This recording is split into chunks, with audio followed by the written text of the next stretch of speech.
E aí, pessoal, tudo certo? Vamos à demonstração da proposição enunciada no INMEF 101.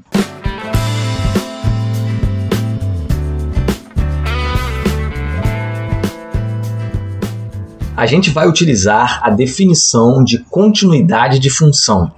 Mais sobre esse assunto na descrição. Seja um A um subconjunto de números reais, f uma função que vai de A em R, g uma função que também vai de A em R e x0 um elemento do domínio das funções, tais que f e g são contínuas em x0. No item A, temos que demonstrar que a função produto, isto é, f e g, é contínua em x0. Seja epsilon real positivo arbitrário. Como g é contínuo em x0, pela definição de continuidade de funções, vista no INMEF 88, existe Δ1 real positivo, tal que se x está no A e a distância entre x e x0 é menor do que Δ1, então a distância entre g de x e g de x0 é menor do que 1. Mas o módulo de um número real ser menor que um outro número real significa que o primeiro número real está entre o segundo e seu simétrico. Somando g de x0 dos três lados da desigualdade dupla obtida, temos que g de x0 menos 1 é menor do que g de x, que por sua vez é menor do que g de x0 mais 1. Beleza! Agora, lembre-se que todo número real é menor ou igual ao seu módulo. Daí, invertemos os membros da desigualdade, trocando o sinal. Só que módulo de um número real é igual ao módulo de seu simétrico. Agora, somamos menos 1 aos dois membros da desigualdade obtida. Beleza! Novamente, usamos o fato de todo número real ser menor ou igual ao seu módulo. Antes usamos para o menos g de x0. Agora estamos usando para o próprio g de x0. Aí, somamos 1 aos dois membros da desigualdade. Beleza! Agora, a gente junta as três informações obtidas, beleza, beleza, beleza, menos g de x0 menos 1, menor ou igual a g de x0 menos 1. G de x0 menos 1, menor que g de x, menor que g de x0 mais 1. G de x0 mais 1, menor ou igual a módulo de g de x0 mais 1. Observe que no primeiro membro da desigualdade quádrupla, o sinal de menos pode ser colocado em evidência. Assim, menos a soma entre módulo de g de x0 e 1 é menor que g de x, que por sua vez é menor que a soma entre módulo de g de x0 e 1. Mas, como já falamos aqui, um número real qualquer está entre o número real positivo e seu simétrico, significa que o módulo do primeiro número real é menor que o segundo. Vamos guardar esta informação valiosa. Agora, vamos denotar epsilon sobre módulo de g de x0 mais 1 mais módulo de f de x0 por eta. Como por hipótese f é contínua em x0 e eta é um número real positivo, pela definição de continuidade de funções, vista no INMEF 88, existe Δ2 real positivo, tal que se x está no A e a distância entre x e x0 é menor que Δ2, então a distância entre f de x e f de x0 é menor do que eta. Como g também é contínuo em x0, novamente pela definição de continuidade de funções, existe Δ3 real positivo, tal que se x está no A e a distância entre x e x0 é menor do que Δ3, então a distância entre g de x e g de x0 é menor do que eta.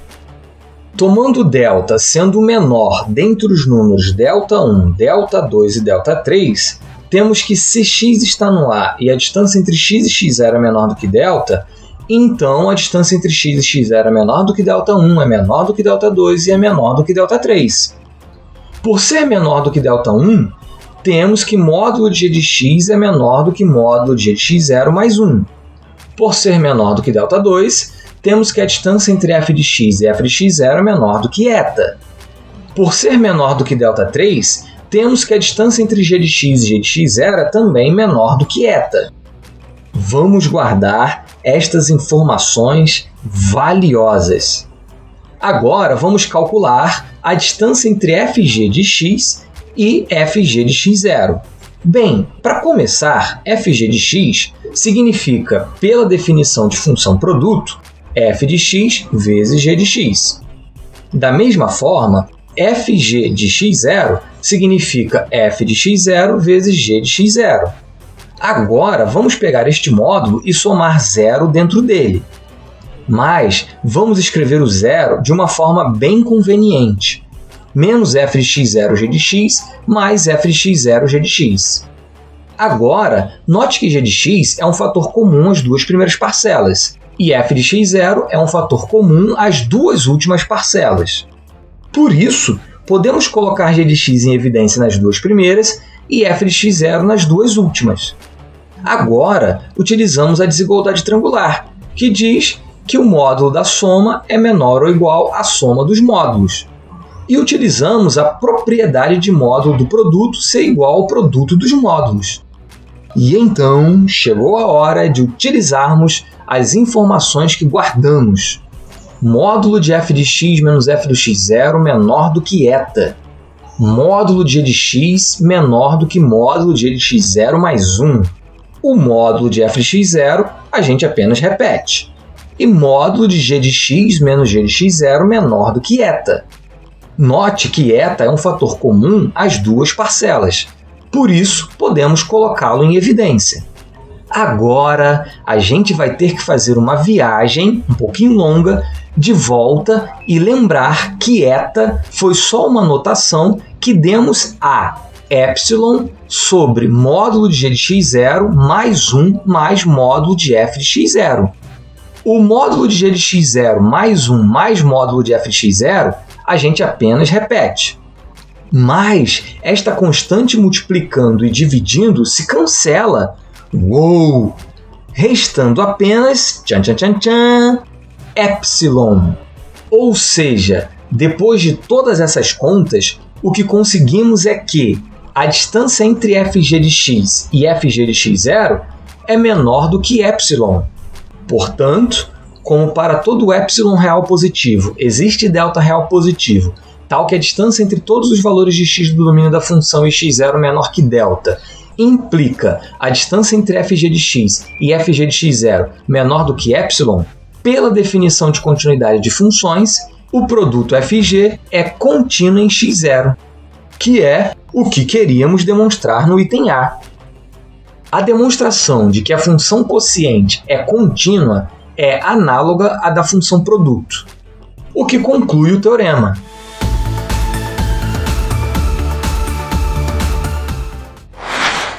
Vamos fazer agora uma pequena revisão. Partimos da hipótese de que f e g são funções contínuas e tínhamos que demonstrar que o produto entre elas é também uma função contínua. Foi dado um epsilon real positivo como desafio para a gente. A primeira coisa foi controlar a função g. Da continuidade de g, conseguimos que a distância entre g de x e g de x0 ficasse menor do que 1. Então, a partir disso, fazendo algumas contas e utilizando as propriedades de módulo, a gente conseguiu que módulo de g de x é menor que módulo de g de x0 mais 1. Seguindo, chamando o número epsilon sobre módulo de g de x0 mais 1 mais módulo de f de x0 de eta, da continuidade de f, conseguimos que a distância entre f de x e f de x0 ficasse menor do que eta. Da continuidade de g, também conseguimos que módulo de g de x menos g de x0 ficasse menor do que eta. Daí, tomamos o intervalo em volta do x0, que é comum aos três intervalos anteriores. Assim, as três condições acontecem simultaneamente para os valores de x nesse intervalo comum. Fazendo algumas contas e utilizando propriedades de módulo, conseguimos que a distância entre fg de x e fg de x0 ficasse menor ou igual a módulo de f de x menos f do x0 vezes módulo de g de x mais módulo de f de x0 vezes módulo de g de x menos g de x0. Mas aí foi só usar as três condições obtidas anteriormente. O módulo de f de x menos f de x0 conseguimos que ficasse menor do que eta, o módulo de g de x menor do que módulo de g de x0 mais 1, e o módulo de g de x menos g de x0 que ficasse também menor do que eta. Mas eta foi apenas como chamamos justamente o quociente epsilon sobre módulo de g de x0 mais 1 mais módulo de f de x0. Então, obtivemos módulo de fg de x menos fg de x0 menor do que epsilon, que era o que precisávamos para concluir que fg é contínua. A demonstração de que o quociente de funções contínuas é contínuo, onde o denominador não zera, é análoga à demonstração do produto. A ideia é a mesma, basta adaptar as contas, concluindo a demonstração do teorema.